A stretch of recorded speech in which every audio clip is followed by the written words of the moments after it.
Hello students, today I am going to talk to you about the Puranic traditions and the other popular religious cults. Puranic religious tradition was a focal point in the development of religion in India. The compilation of the literary texts called the Puranas focused on the Brahminical social order whose prestige was diminishing in the early years of the Christian era due to the widespread popularity of Buddhism, the beliefs and the practices of Tantrism and similar factors. The Brahmanas in this context made a wholehearted effort to meet the challenge and to win back the people within the folds of Brahminism by cutting off their non-Brahminical connections. As a result, a composite and more unified religious system consisting of various beliefs, practices, and rituals without disparaging the social supremacy of the Brahmanas was created. Evolution of the Puranas was linked with this process, and it emerged from an amalgamation of the Brahminical as well as the local traditions.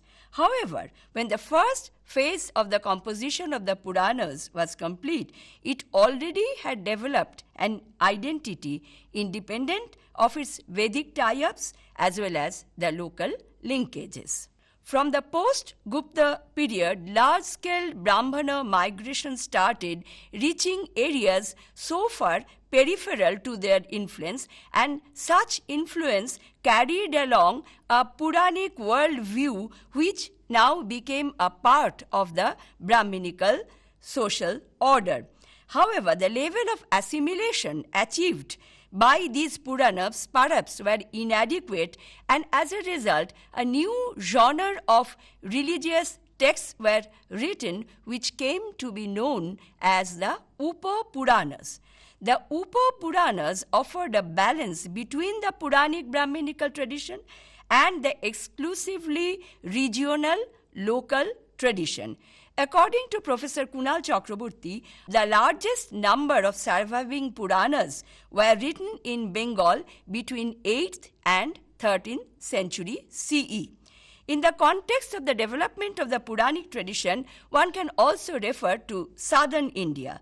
The Bhakti movement led by the Alvar and the Nayanar saints marked the beginning of a new socio-religious order which reflected the importance of the Puranic Vaishnava and the Shaiva sects, and it also pointed out towards the decline of the heterodox sects like the Jains and the Buddhists. Now, coming to the status of the Puranas and the opinion of the different authors. Brahmanism's divine revelation was closely connected with the Vedas, and the later Vedic literature, due to its close association, also gained a degree of sacredness. In the opinion of Professor Kunal Chakraborty, in spite of the fact that the gods continued to speak through the Brahmanas, the later Vedic literature were too many in number to constitute an authentic collection of scriptures which were acceptable to the devoted followers of Brahminical order. Therefore, while the Brahminical law codes were given the status of remembered truths, the Puranas came to gain a strange status which neither had the doubtless authenticity of Vedic philosophy nor the normative significance of the Sritis. European scholars who worked on the Puranas from the 19th century criticized the Puranic texts in this context, pointing out that in a way these Puranic texts undermined the lofty idealism of Vedic teaching. H. Wilson, while translating the Vishnu Purana, wrote in the preface that the Puranas were sectarian in character and composed by pious frauds for temporary purposes, and hence lacked the authority of Hindu belief as a whole. However, later on, Wilson, while working on a major study of Hindu beliefs and practices, classified the Hindus into three major Puranic sects: the Shaivas, the Vaishnavas, and the Shaktas.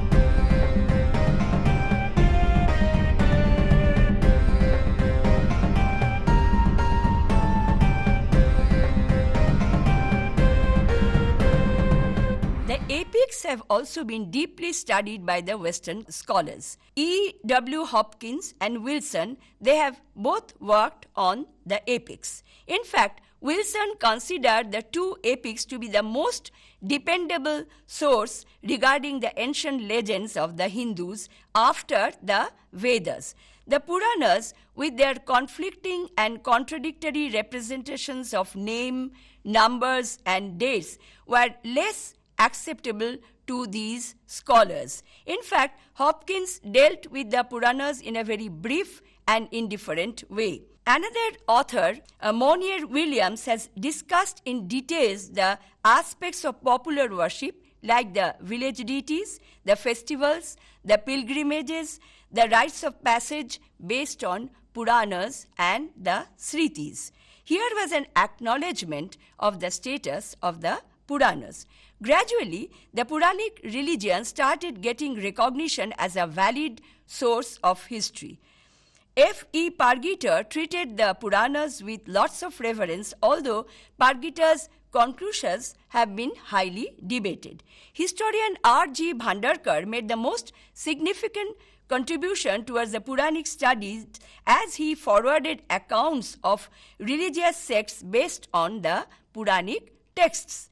H. C. Rai Chaudhuri also utilized the Puranic texts and treated them at par with the Vedas, the Brahmanas, the Aranyakas, the epics, the Jatakas, and the Jaina Sutras. By early 1930s, eminent scholars like Haraprasad Shastri and V. R. Ramachandra Dikshit argued that the Puranas consisted of an important segment of Hindu belief. R. C. Hajra's study of the Puranic records in the 1940s depicted the composition of the dates of the Puranas. Hajra also insisted on the character and the textual format that could be found in the different Puranic literature. Now, eventually, the Brahmanas decided to widen their social base and draw non-Brahminical people within the sphere of influence so that they would not challenge the leadership and the authority of Brahminical religious and social order. The result was the creation of a composite and syncretic religious system which consisted of diverse rituals and beliefs without endangering the social supremacy of the Brahmanas. This is how the Puranas evolved out of an interaction of the traditional Brahminical structure and the contemporary local practices. Diverse local customs created a plurality of voices in the Purana literature, and such voices were not exclusively of the Brahmin authors only. Such voices involved not only the language but also the ideology and the power structure of the society. To identify a case study, the Bengala Puranas displayed inner tension, negotiation, collaboration, thus reflecting a kind of a plurality in the entire process. The Bengala Puranas were highly persuasive. In spite of the absence of rational arguments, the commands were issued with a degree of justification. Such justification involved an anecdote describing a mythical character, the incidents in the life of that mythical character. The threat of retribution and the expectations of reward was balanced delicately. In course of the development, the Puranic texts, however, became hyperbolic, repetitive, and in many cases self-contradictory. A particular Purana could be sectarian, but again, the other Puranas would oppose that view. In matters of details, the Puranas differ with each other frequently. A continuous redundancy of mutually exclusive statements is used as a kind of a narrative tool which provides a kind of a space for interpretation to the receiver of the discourse. The collective statement of the Puranas underlined the Brahminical authority. Individual statements became authentic in this context because they carried the authority of the Brahminical thinking process. A normative significance was also attributed to the Puranic texts.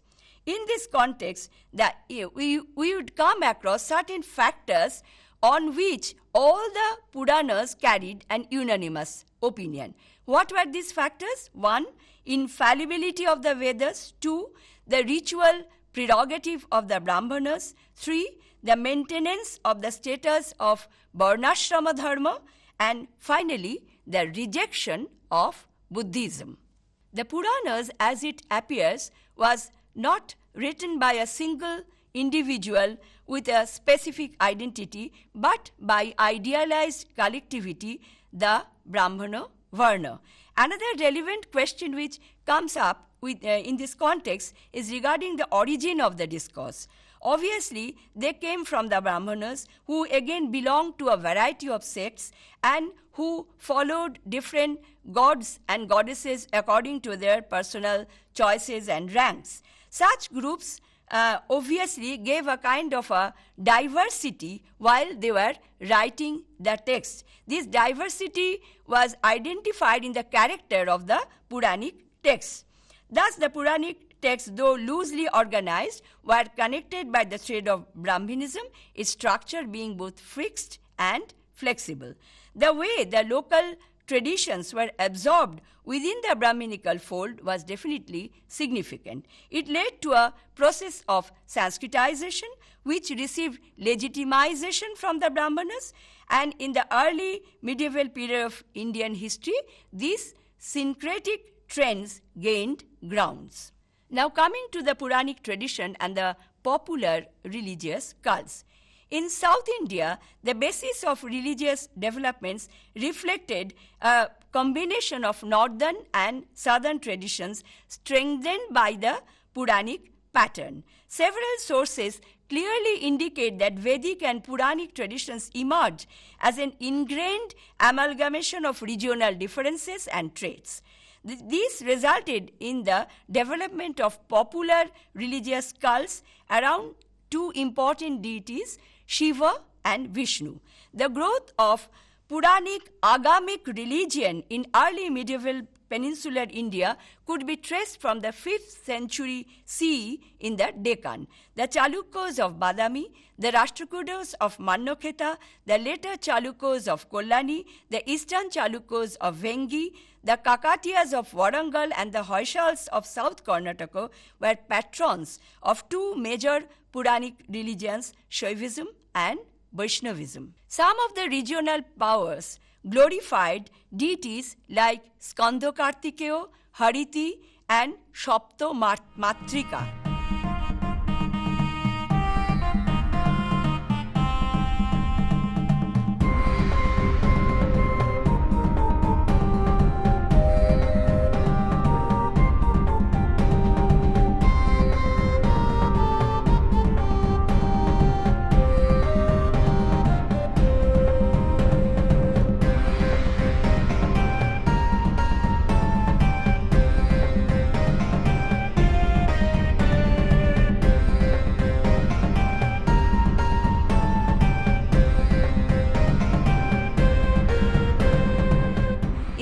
Tamil region, the Pallavas of Kanchi and the Pandyas of Madurai between 6th and 9th century CE became followers of the Puranic ideology of Shaivism and Vaishnavism.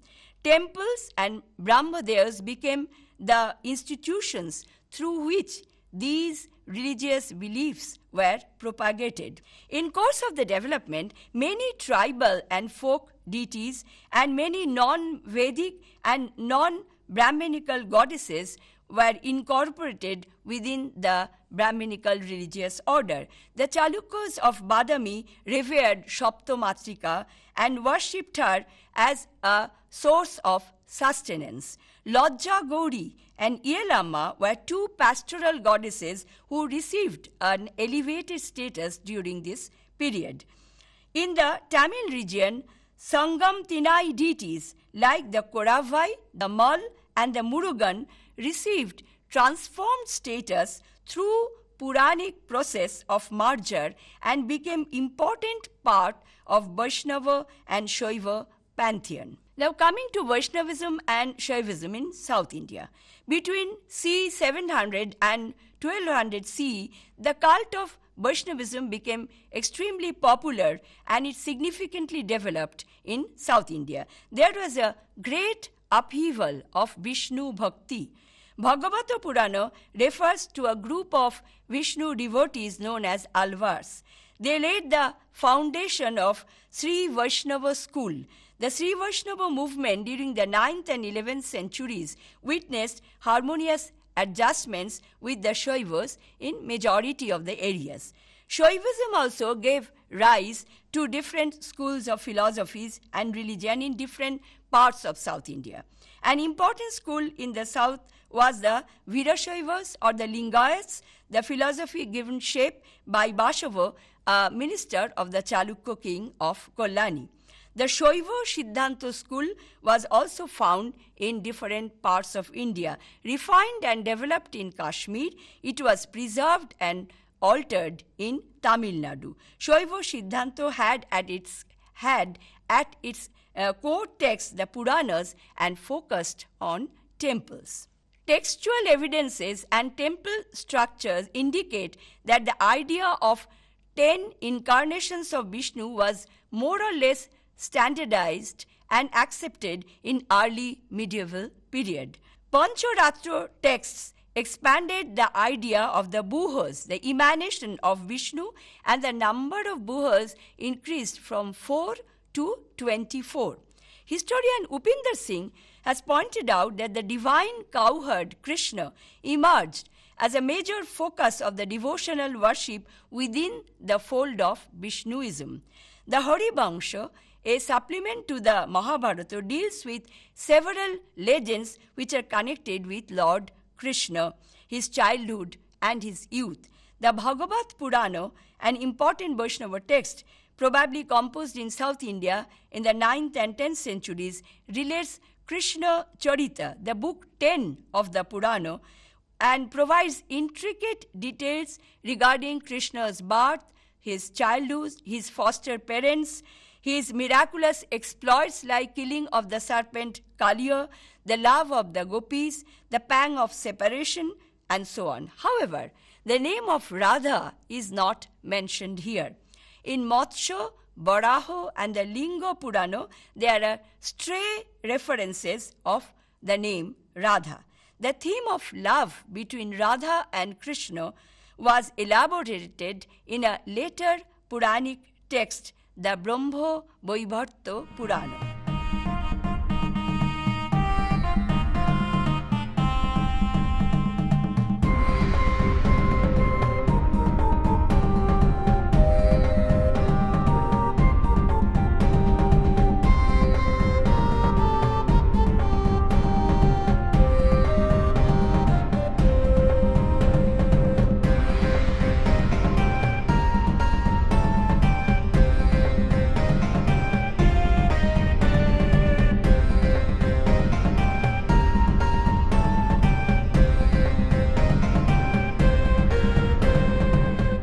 Context of the Shaivites, Upinder Singh refers to the Kapalikas and the Kalamuks. There is no textual evidences regarding these two sects. Their history has to be reconstructed from inscriptions and from the accounts which is forwarded by their critics or adversaries. The Kapalikas were tantric Shaivite priests who carried skull bowls for begging, performed mahabratas, offered animal and human sacrifice, and sometimes practiced self-mutilation. The Kalamuks were the offshoots of the Pashupats active in Karnataka between 11th and 14th centuries. Now coming to the Shakti cult. Around 7th century, Devi Mahatma was inducted in the Markandeya Purana. It contains verses praising the various exploits of the goddess, especially how she punished Mahishasura in the demon. The Narayan Stuti refers to her 9 Matrika forms and other manifestations like Saraswati, Lokhi, Narayani, Kattayani, Bhadrakali, and Durga. In the last 14 verses of Devi Mahatma, the goddess refers to her different manifestations in different ages like Jogomaya, Raktodontika, and so on. She would appear time and again to destroy the evil symbolized by the demons. Architectural and sculptural evidences in different parts of the subcontinent reflect the widespread worship of Durga as well as other Matrika cults and the cults of the Yoginis. Worship of Matrika was popular in the south, especially during the time of the Cholas as well as in the eastern part of India. The inscriptions of early medieval India refers to many other local goddesses. In Orissa, there is Viraja and Stambheshwari, and in Assam, we come across Devi Kamakya. The Puranic tradition built up the concept that the local goddesses were manifestations of one great goddess, the Devi Matrika. The Matsya Purana gives the list of 108 such names of the great goddess, and the Kurma Purana mentions 100 such names. Now, I would talk to you about the Bengala Puranas as interpreted by historian Kunal Chakraborty. The epics uphold the Lokodharma or the religious duties of common people. Such Lokodharma was transformed into Achara in the Bengala Puranas. Achara actually refers to the custom, practice and usage of specific region at a given point of time and which is compatible to one's stage and order of life. The Bengala Puranas uphold the concept that one must perform the duties as prescribed by the Vedas and at the same time demonstrate allegiance to the Puranic high gods, which is inseparable from the preconditions of dharma. Besides, one cannot deviate from the locally practiced customs or the acharas as it is reflected in all holy scriptures that dharma arises from the acharas. This is referred in the Brihat Naradiya Purana. The term achara has been used in a wider perspective when we come across the word gramachara. This means that all varnas should perform the practices and should abide by the conforming the ways of the cities. The Brahma Naradiya Purana also emphasizes on the truth according to their own dharma. Apart from achara, the other frequently used term in the Bengala Purana is Laukika or the popular custom. The Brihat Dharma Purana separated dharma into two parts, the Vaidika and the Laukika. Brahma Vaivarta Purana asserted the fact that when there is a conflict between these two parts, then the popular custom or the Laukika must prevail. Bengal was under the influence of Tantra as well as was a stronghold of Buddhism. Therefore, the Puranic tradition, in order to make impression on the soil, took certain important steps. In Bengal, the Puranas chose a goddess due to her ubiquitous influence among the local people. A regional cult was constructed and later it became one of the major symbols of Bengal's cultural tradition. The goddess of a very popular non-Brahmanical women's brata in Bengal, the Mangala Chandi, was selected. Although not recognized in the high and sophisticated Sanskrit texts written outside Bengal, Mangala Chandi holds quite an important position among the lesser known goddesses of the Bengala Puranas. The Mangala Kabya, a long vernacular poem, was composed in the 16th century Bengal in her honor. According to Shashibhushan Dasgupta, goddess Mangala, referred in Devi Purana, was the precursor of Mangala Chandi. He points out that a verse in Shabdakalpadrum mentions Mangala as one of the 8 yoginis. Mangala and Shankato are worshipped through brothas by Bengali women. The point remains that Brahmanism was willing to accommodate them but not accept them within the Brahminical pantheon at the very beginning. However, at the end of a long process, Mongol Chandi was raised to the rank of one of the approved Brahminical goddess. Now, how this was done? This was done by the strategy of identification of a popular local deity with Chandika, the Mula Prakritishwari, or the goddess of primordial nature. Mongala Chandi gradually came to be described as the primary aspect of Prakriti and is said to be born out of her mouth. She is yet another manifestation of Durga.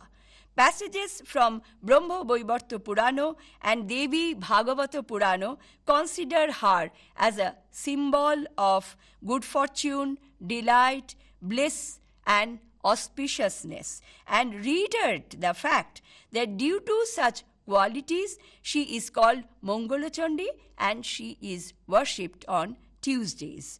She is not only worshipped by women but by men too, who were desirous of their welfare. The identification is so complete that Mongala Chandi has been assigned a Shakti Pitha located on the bank of river Ajoy in the Bardwan district of West Bengal. This place is identified as Ujjaini or Ujjani. In this Mahapitha resides Shankari, who is served by Bhairava. Mongol Chandi thus gained the status of an important Puranic personality. The vernacular Panchalis of Mongol Chandi, which are authentic carriers of her popular story, was ultimately overburdened by the detailed procedures of her ritualistic worship, including Samanna Argho, Bhuta Shuddhi, Pranayama, and even Dhyana. There was even a Gayatri mantra directly taken from Kalika Purana. Thus, Mongol Chandi, a goddess with distinct local character in pre-Puranic Bengal, was raised to a higher status within the fold of Brahminism. The authors of Bengala Purana perhaps deliberately ignored the folk elements connected with Mongol Chandi and relied more on Brahminical overview. Coming to the conclusions, cultural identities evolved and changed over the time. Cult regions developed too. Puranic traditions helped in shaping the religion of India and ultimately enhanced the position of the Brahminical order. It developed through a process of collaboration and negotiation between Vedic formal structure and local and regional elements, opened new avenues of popular cults as Vaishnavism, Shaivism, and Shakta cults, which gained popularity not only among the common men but at the same time received patronage from the regional rulers. In the long run, the rising popularity of Buddhism as well as Jainism could be combated effectively and Brahminical order thus gained ground. Thank you.